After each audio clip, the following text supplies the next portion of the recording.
想在老家找一个稳定安逸的工作，那分分钟的事儿。但是我的梦想就是成为一个大作家、大文豪。大作家、大文豪，啊，这个好，这个可以啊，挺好的。哎，姐夫，你平时看小说吗？也看武侠小说，武侠？哎，那你喜欢这金庸、古龙，还是温润哀、梁羽生？都还行，看着过瘾就行。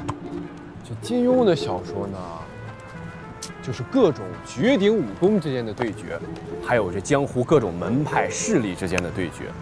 但是往更深一层看，它还有着这个借离合之情写兴亡之感的意味在里面。这古龙的江湖呢，就更多都是人性的交锋了，是吧？唯一啊，咱先不说两位大师啊，就是你来北京，闯这个文学圈啊，有门路了吗？那当然了，姐夫，我要是没准跑去了，那我不是二吗？那就行。我有一特铁的哥们儿，叫谢晓峰，在这个文学网当首席责编，他已经把我的小说给他们领导看过了，特喜欢。所以这次来呢，我就是准备经他牵线，成为他们签约作家。哦，那好，那挺好的。那挺好。那你主要写什么题材类型的呢？修仙、穿越、玄幻，还有这个青春校园。啊，可以这么多元素的？这么多怎么了？谢夫，看你这意思是对我这网文小说有偏见？没事，我也看。这个存在啊，既是合理的，没有偏见，没有偏见。那回去我可以把我的小说先给你拜读一下，别人都没看过呢。哎呦，好。哎，朵拉，渴不渴？朵拉，舅舅来了。可阳啊，你和唯一来北京以后有什么打算吗？什么打算？你们不是来北京闯天下吗？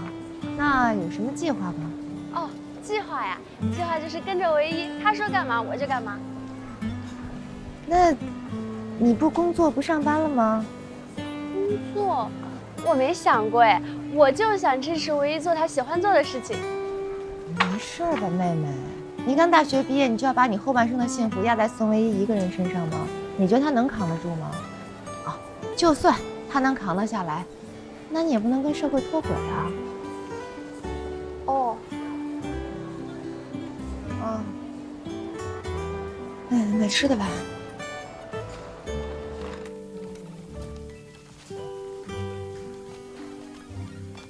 朵拉，朵拉，李佳怡，这儿有戏了。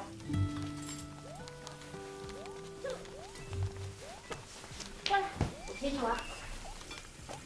我来帮你吧。哎呀，不用。家里凭空多了2个人，你还要做饭，人家心疼你嘛。不就多了2双筷子？哎，姐姐姐夫，我来帮忙吧。哦，不用不用，你去陪唯一。啊？哎，真的，我手脏，马上就好了。去，没事。你为什么不让他帮忙？昨天中午他就说要帮我忙。你这个弟妹啊，是真不会做家务。我这店这么小，不够他添乱的。你问了吗？唯一来北京到底什么打算？打算？我告诉你啊，我要说出来，怕吓你一跳。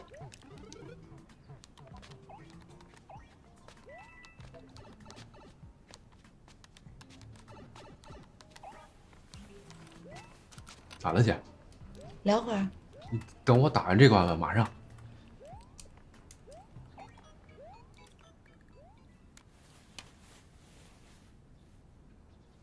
我听你姐夫说，你来北京的目的是想当一名作家。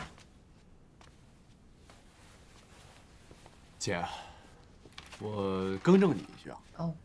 我在老家的时候呢，就已经是个小有名气的作家了。不信你问可英，他就是我头号粉丝。哦，我就是他的粉丝。我这次来北京呢，就是准备和北京文学圈的各路大咖进行一个深度的交流还有合作。姐，在你面前的，你老弟我，未来肯定是大文豪呀。到那个时候，什么茅盾、巴金、屠格涅夫，通通都得靠边站。还有什么茅盾文学奖、普利策文学奖、诺贝尔文学奖，那都是我的囊中之物。你觉得你在自己的校刊、校报上发表过文章就能当作家了？你的能力有没有接受过专业的评估呢？老姐，你呀，就是在这世俗中浸泡的时间太长，浮躁且恍惚。您哪有那个时间和精力关心我们文学圈的事儿啊？我问你啊，上次看书是什么时候？我每天晚上都给朵拉读睡前故事。那不就结了吗？那你怎么知道我不行呢？哦，那你既然有这个打算，你跟我说说，你打算怎么杀进北京的文学圈？我的计划呢，主要是分3步走。哦，这第一，我准备先借助这个网络平台呢，尽可能多的发表作品，积攒流量和人气，然后让外界尽可能多的了解我。这第2步，就是找一个条件最优厚的网站签约，成为他们的职业签约作家。这第3呢，就是等我的作品不停的积攒流量，成为大 IP， 到那个时候，这版权一转手，那就是几百万的收入啊！你没事吧？哦，来，你继续坐这。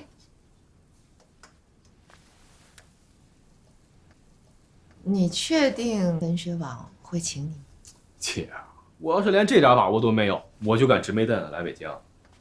你要不信，你可以上网搜，我的笔名天下唯一，我在宁波那也是有粉丝后援会的。我就是后援会会长。孙娘，来，帮我忙。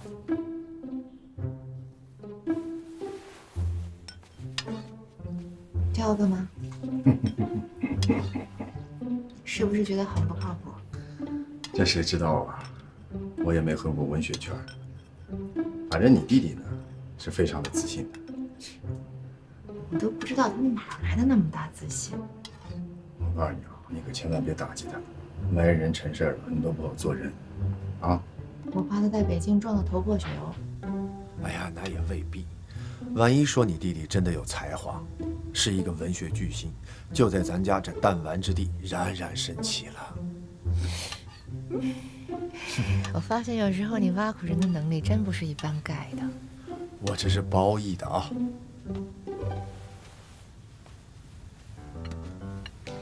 小心烫啊！好。好啦，这就要吃饭。舅舅吃饭。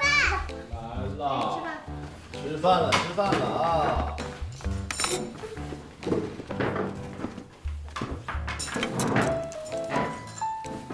谢谢。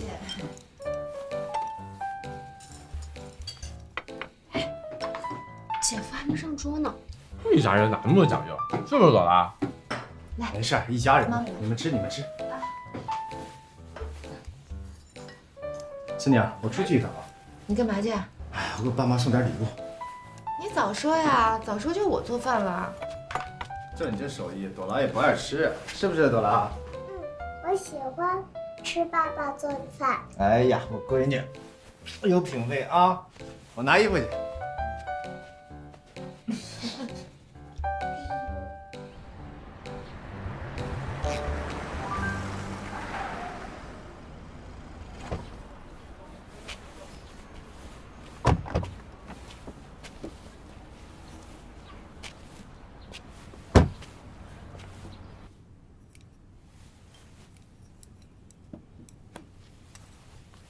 你可真行，在家把人家一桌子菜饭都忙活好了，跑我们这儿来大吃二喝了。妈，你这话说的，不是你给我发微信说爸炖了糖醋排骨让我回来吃的，你们是不是想我啊？哎，他们俩住你们家，影不影响咱们朵拉呀？怎么能不影响？非带坏不可啊！要不这样吧，你甭等星期一了，你一会儿就把我的大孙女接来。什么时候那一对男女离开了你们家，你再把她送回去，好吗？这是干什么呀，爸？你说好的周末回家的，你们疼孙女儿，我们就不想女儿了。再说了，她跟那个舅舅舅妈呀玩的都挺好，你们啊多虑了啊，多虑了。哎，他们俩在你们家影不影响到你们要二宝啊？有点儿，有点儿。那肯定了。你给我实话实说，这招是不是你媳妇儿耍的阴谋啊？什么阴谋？她不想生二宝，所以就想尽办法把他的弟弟弟妹叫到你们家去住，破坏咱们家生二宝的计划。妈，你不是最近给爸看那宫斗剧看多了呀？啊！我告诉你，你给我记着，警告他，他如果用这个阴招来逃避生二胎，不是这我就不饶他，是不是？爸，你要这么说的话，你现在上家，你把思宁骂一顿，把那一对夫妻赶出门，行吗？你牛，你能耐。不是你这么，那你又怎么样？哎，能不能少说一句？你也是一着急，什么话都往外聊。别老挑思宁的毛病，行不行？她是我媳妇儿，跟我过一辈子呢。那我老了病了，谁照顾我？不是她吗？你们也是，老了病了，我腾不开手，也是他照顾。那家庭嘛，它本来就是这样，你挑刺儿挑不完没完，你肯定得包容他嘛。爸，我跟你说了二胎的事儿，我提上日程了，你放心，我一定把它办了。还有就是，你们现在就安心把身体养好，其他的有空帮我带一带二胎，那就感谢天感谢地了，是不是？你都这么说了，咱还说什么？说的挺好，我要等你的结果。行，我知道了。哎呦，这顿饭吃的。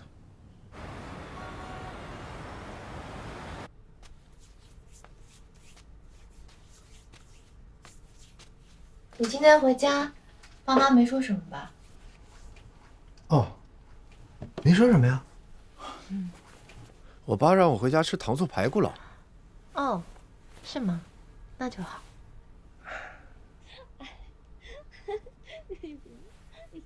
哎，还是年轻气盛啊！过分，在别人家也不知道收敛一点。新婚燕尔的，很正常，可以理解。我现在特别后悔答应我爸让我弟过来住。都是一家人嘛，不要为已经发生和无法纠正的事情去纠结，好不好？谢谢老公。我睡不着。跟爸他们睡啊。好。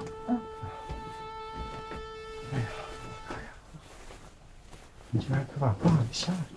行，哎，你跟朵拉睡吧，我去那边看看啊。你看什么呀？行，你去吧，去吧。哎，朵拉，闭眼。哎，宝宝。哎，真的别闹了。闹了，我这正经事儿。走开，真的，快睡觉吧。这样你睡得着？你什么叫走开？过来，快点睡。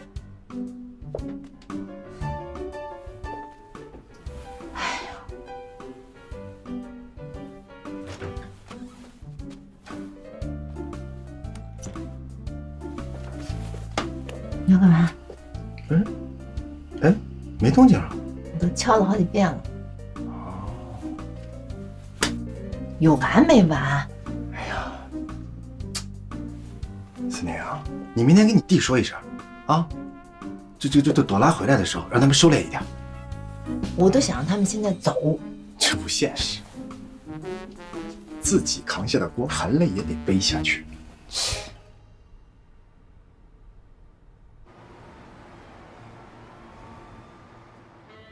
小芳，这儿。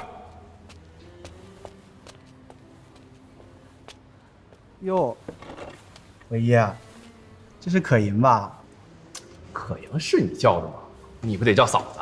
漂亮吧？啊，郎才女貌。行了，别浪费时间了，走吧。去哪儿？见你们总编落实工作呀。我就那么一说，你怎么还当真了呢？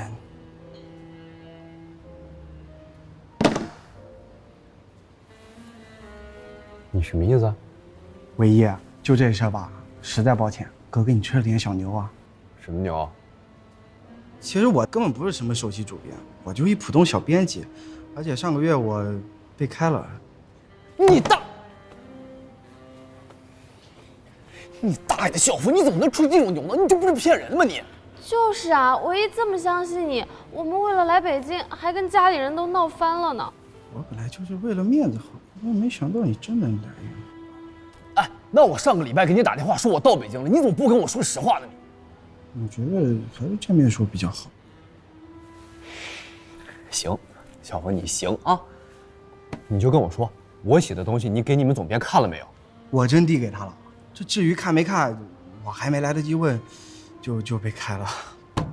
小峰，你怎么能吹这种牛呢你？伟业，你先别着急，你的能耐，哥们心里都清楚。你看我这样的，都能在大北京找到工作，那你就更没问题了。就算没人帮衬，我觉得你肯定也能发展的比我好。闭嘴吧你个牛皮贩子！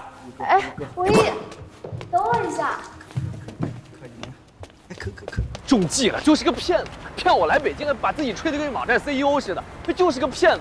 下次再让我看见谢小峰，我……哎，伟业，我们现在怎么办呀？没事儿，起码谢小峰还说了句人话，老子有手艺啊，对不对？有手艺走到哪儿都不怕。我们现在就回家，给各大网站投稿。我还就不信了，这么大个北京城就没有一个伯乐吗？对，我们谁也不靠，也能成事儿。走。今天啊，我们主要讨论一下咱们集团北京分部主管人事和行政的副总蒋斌退休以后的接班人选。目前呢，董事会啊已经提名了2个备选人，一位啊是人力资源部总监宋思宁，一位啊是理赔部主任杜飞。那现在是不是应该按照流程进入民调了？当然。其实这2位候选人能力谁高谁低，大家应该心里都有数。是。不过，思宁啊，哎，吴总，最近你是不是在备孕呢？是，我们是有这个想法，但是还没有确定。哼，吴总，人家家里生不生2宝跟你有什么关系？难道你是着急备份子钱？我呀，就是担心啊，思宁备孕以后啊，那她还有这个心思和精力胜任这个副总的位置吗？怎么就不可以了？怎么了？女人生孩子会影响工作吗？不就是刚生下来那1-2个月的时间而已。哎，那如果是杜飞就不一样，那起码这1-2个月她不会耽误工作呀。吴总，你这是在公然歧视女性员工。你的意思就是说，男性员工就可以省下来生产的这2个月的时间了？那我请问你，你老婆生孩子的时候你不在身边啊？你老婆坐月子的时候你没有去陪着她？我这可都是利用下班以后的时间。哎呦喂，那你老婆都没有跟你离婚，也算是真爱了。不是，吴总，你老婆愿意在家里面当家庭主妇，那是她乐意，我也管不着。不过你看看公司，多少女员工一出月子就来上班，你看不见吗？你不知道多少女员工哺乳期上班，她们带着吸奶器、储奶罐，为什么那么拼啊？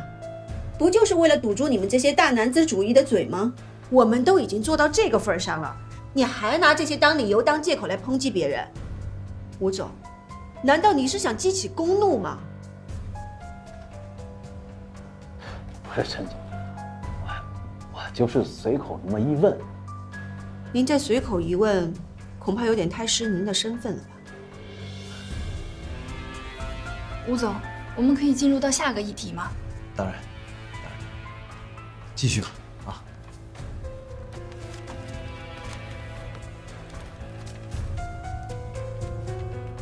什么情况？你不会真的想要生2胎吧？是有这个打算，但是没说非得今年呀。也不知道吴总是从哪儿听来的消息。哎，这事儿你可要想清楚了。你要是真不小心怀了孕的话，那你就彻底跟副总这个职位擦肩而过。我明白，机会摆在眼前，我分得出来轻重缓急。你说生孩子多难受啊！他们男的站着说话不腰疼，特别是像武之国这种歧视女性的人，拿这种事儿来搬弄是非。哎，你说女人给他生孩子，他还把女人当附属品，只要女性干得比他好，他就不服气。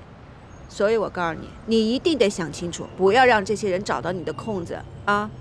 还有，你说你都这个年纪了，你再去生个2胎，到时候反而对你身体不好。你看我就从来没有生过小孩，所以姐这身材，对吧？摆这儿就2字儿，完美。放心，我心里有数，完美。太过分了，都什么年代了，居然还有这种歧视女性的人渣！我现在就过去大嘴巴抽他一顿，教他重新做人。我现在头疼的是我弟和我弟妹，你说他们来我家没几天，我这整个人都要炸了。当时就不应该答应你爸，现在好了吧？把烫手的山芋留在家里了。你看我们家老谢，从来不让亲戚上门。他们不是说过渡吗？你赶紧让你弟去找工作呀！只要找到工作了，你就可以名正言顺的让他们搬家了。是呀，我现在就是希望唯一可以顺利的找到工作。就是心太软了，总给自己找麻烦。你呀，你就万幸你找到个好老公，都这样了还不带跟你生气的，还给他们做饭吃。就冲这一点，我双手给李俊龙点赞。我也是，龙哥威武。也是哈，他这样我都愿意给他生100个孩子。但是现在问题是，怎么所有事都赶一块儿了呢？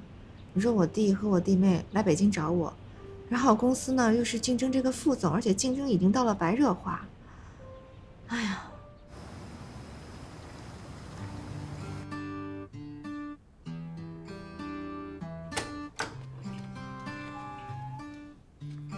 梅姐，哎，陈总，回来啦？回来了，累了吧？帮我把这个包拿去保养吧。好的。那陈总今晚在家里吃饭吗？不吃了，一会儿我还出去呢。哦。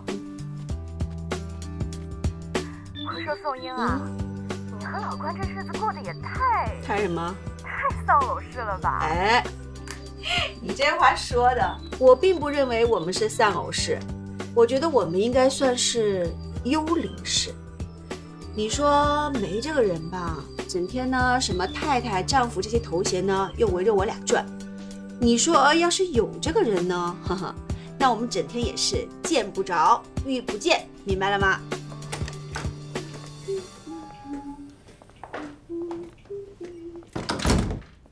老关，要出去了。有应酬。那么早？嗯。怎么今天这么早啊？我难得今天没应酬。那挺好。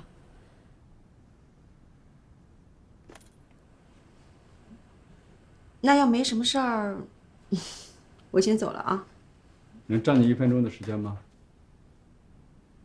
有事吗？我们公司的老王你还记得吗？跟我一起打拼天下的那个兄弟。怎么了？今天刚刚查出来，得了胃癌，而且是晚期。我印象中那个老王，应该没多大年纪吧？比我大2岁。那现在呢？怎么处理？他没有结婚，更没有孩子，孤苦伶仃的，真的是很可怜。我跟公司的董事会决定，我们来出资，把他送到养老院，度过余生。你说这人老了吧，再生个病，身边没个儿没个女的，自己一个人在养老院过，也是怪可怜的啊。这样吧，我个人再出资10万块，让他在养老院里面能过得稍微舒坦点。谢谢你。这有什么可谢的？行了，要没啥事儿，那我就先出去了啊。我也难得没有应酬，早点休息。今天晚上我可能回来的很晚，没事别打电话。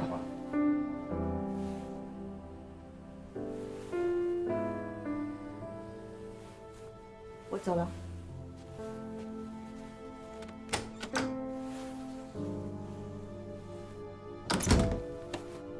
来给爷爷吃点东西。走了。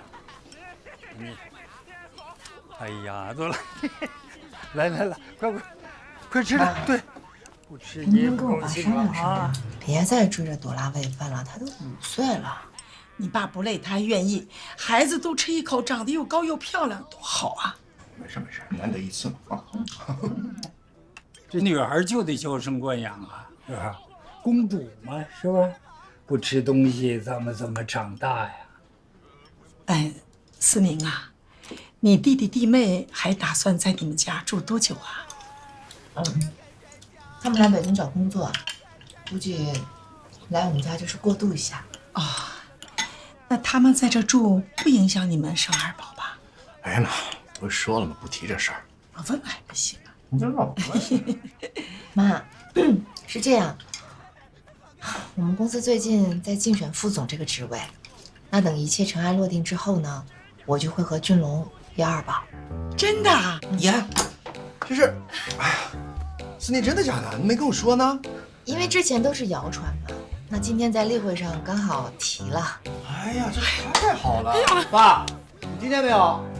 思宁要竞选副总了啊，我们都得支持他啊！当官了，你妈妈当官了。哎，老婆，太好了，加油！好，哎，吃它，哎，谢谢。哎呀。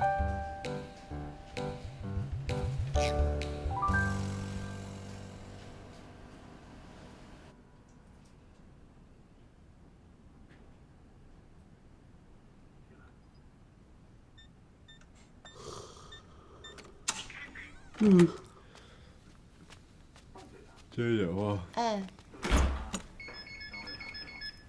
哟，睡着了。我先回屋收拾了。好。哎呀，美莹，哎姐，那你回来了？你们俩在家看了一天电视啊？看完电视，皮皮兄弟有多么的不可靠。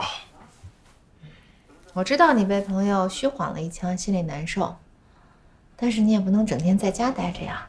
你不是说就算没人帮你，你在北京也可以立足吗？必须的。姐，那个唯一今天已经开始在找工作了。哦。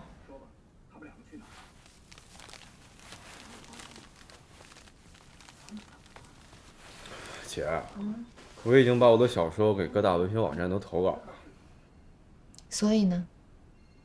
这事儿没那么快，好几万字的东西，人家怎么也得看一段时间吧。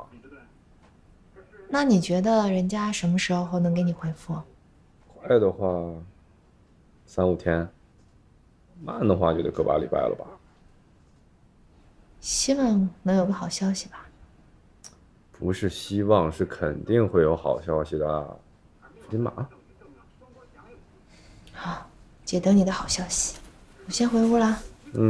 拜拜姐。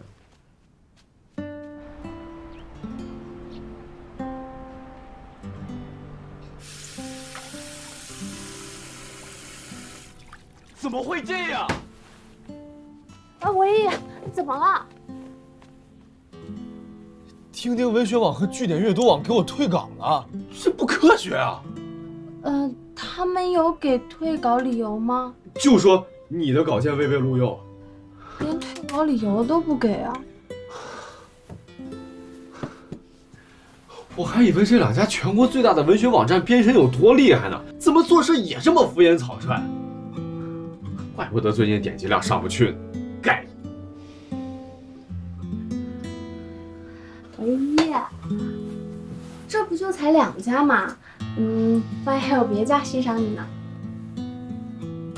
你说的对，这就像各路网红大咖的脸，有的他喜欢蛇精脸，有的就喜欢怪咖脸。这各种阅读编审的口味它也不一样，有的喜欢惊险刺激，有的就喜欢校园甜宠。我就是没碰上这对口味的编审，我要是碰上了，那合作是分分钟的事儿，你说对不对？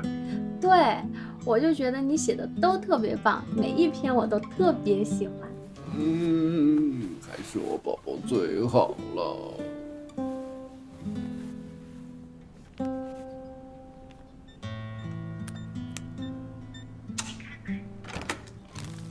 哎，姐夫，你回来。你这是干什么呢？唯一给现在全国排名前10的文学网站都投了稿，结果怎么了？到目前为止已经有8家退稿了，那不还剩2家吗？现在我唯一特别受打击，他已经不愿意再看邮箱了，我现在在帮他盯着最后2家的回复。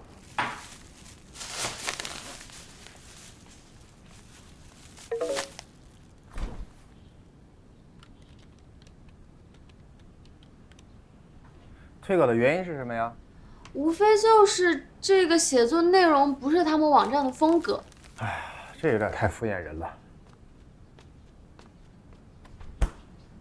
哪儿又退稿了？爱读书。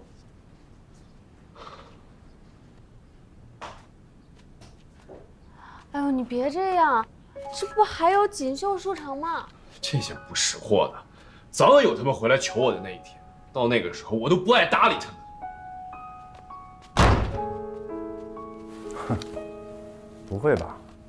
哎呀，不就是被退稿了吗？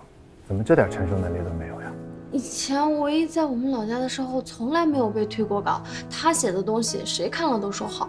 唯一在你们老家可能非常的优秀，可这是北京啊，首都，那这点事儿他心态都调整不了，那怎么办呀？你得劝劝他，把心态调整好。嗯。去。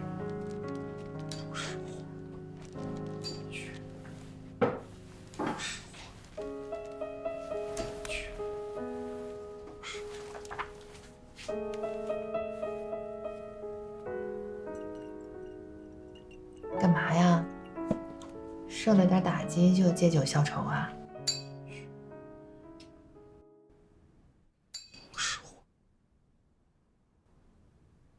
哎呀，你是觉得人家真不识货呢，还是你自己手里的货奇货可居？你什么意思，姐？我的意思就是，我跟你姐夫呀，看了一些你的文章，一般。我说你们懂不懂文学啊？是，我们可能不太懂啊，但是你姐我呢，懂市场，懂招聘，懂找工作。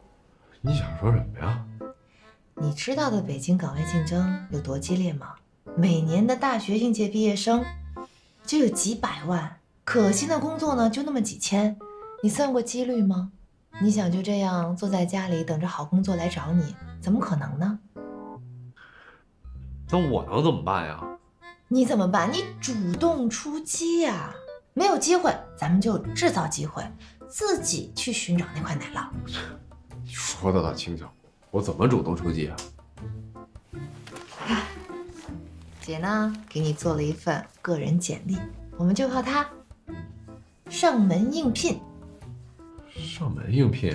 对啊，文字是平面的，沟通是面对面的，只要你用语言去打动责编，我相信他们在看你东西的时候一定会有代入感，是会跟以前不一样的。对，姐，你说的太对了，只要让我面对面见到责编，我就有信心让他签我。而且我相信，可能很多人看了这份简历之后，一定都希望和你见面的。谢谢姐，加油啊，宋文一！谢谢姐，我干了。啊，哎，你少喝点，少喝一点。我们有校稿编辑和催稿编辑2个职位空缺，你觉得你自己的能力能胜任哪个职位啊？我今天来不是来面试只做班编辑的，那你是来干嘛的？为什么我的作品会被退稿？不好意思啊，实在是因为你的作品不符合我们公司的定位。什么叫不符合你们定位？哎，你们什么定位？你不觉得这么说特别敷衍搪塞、不负责任吗？对不起，我们面试的是文学编辑。如果你有面试以外问题的话，那我们就没什么可聊的了。哎，我说你这人怎么说话呢？保安，韩保安，你必须给我个说法。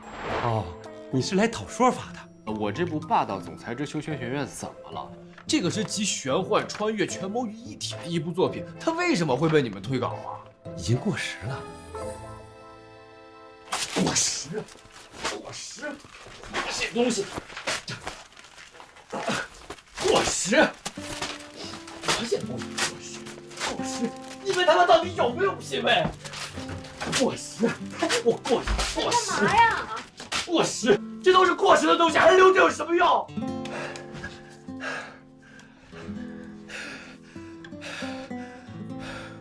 怎么了？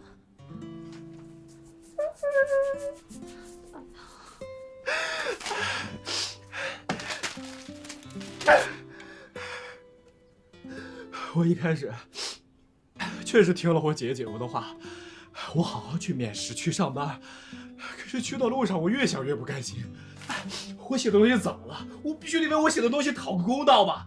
我写的东西怎么就过时了？怎么就没人喜欢了？哈，我一个95后写的东西都过时了，那他们写的东西还不都得入土了？他们可能只是觉得，你写的这个题材之前有人写过了吧？什么叫有人写过？哎，我写的东西这些东西谁写过？你告诉我。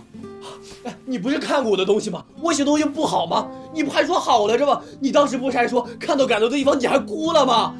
我没毛病吧？是不是？没有，我真的觉得好，很好。可是我觉得好没有用，得他们觉得好。他们就根本就不理解我要表述的东西。那你现在准备怎么办呀？我还是不信了，中国大小小这么多文学网站。哎，就没有一个赏识我的伯乐吗？啊，有，一定有。哎呦，别色，我也没事。我恶心，被那些无知的人讨论的东西我都恶心。没事啊，会好的。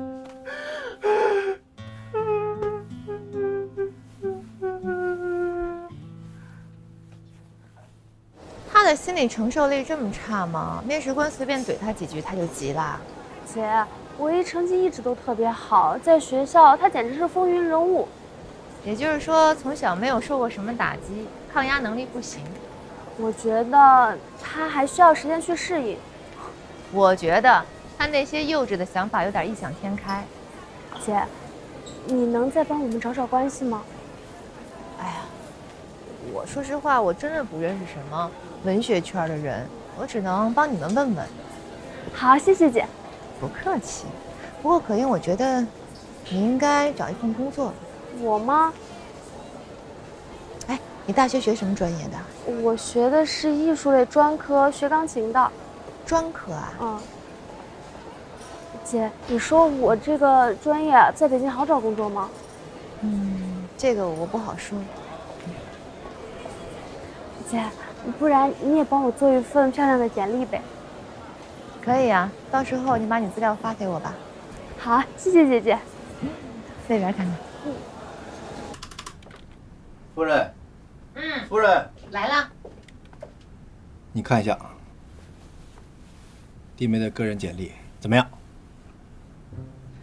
这又不是参加选美，你放那么多照片干嘛呀？哎呦，可盈她呀，只有一个大专毕业证书和钢琴8级证书，其他什么都没有。我吧，觉得她颜值还在线，就给她多放点生活照。说实话，可盈的专业相比唯一还是好找工作的。是啊，这算个技能嘛。要么就去学校当音乐老师，要么去什么培训机构当一个私教。哎，老公，唯一呢？你也帮唯一想想办法呗。哎呦，我不认识文学圈的朋友。那你上次不是说老许认识一个什么出版社的人吗？我问了，这人托人的关系，我也不能老催呀。也是啊。哎呀，我这个弟弟啊，太不让人省心了。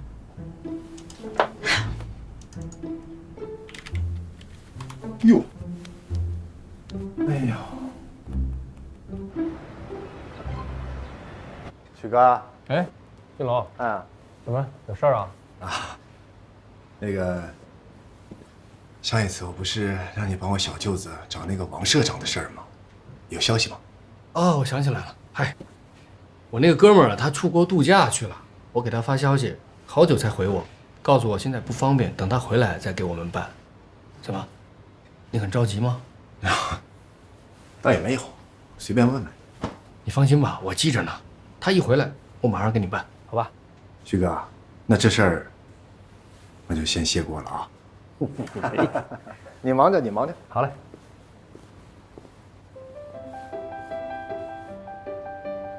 朵拉来啦，跟老师上课去。谢谢。你好。你好呀。哎姐，这里面可真不错啊。这里面是专业1对1教小孩弹钢琴的地方，老师们都很专业。我一会儿就去帮你问一下，他们这还缺不缺人。好，谢谢姐。嗨，亲爱的。哎，你好。你好，那个我想问一下，现在我们这儿还有没有就是在招聘老师的计划呀？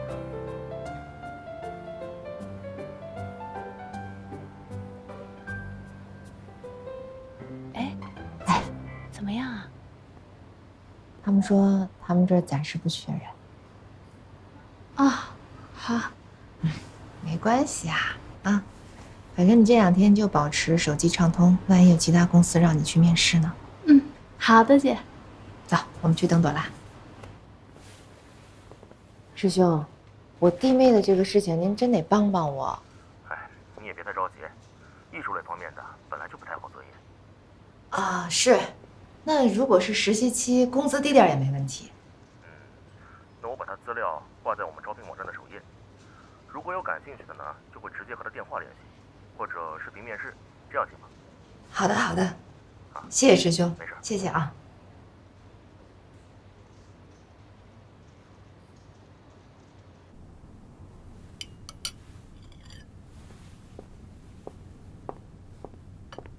林姐，你找我？突然一个急事儿，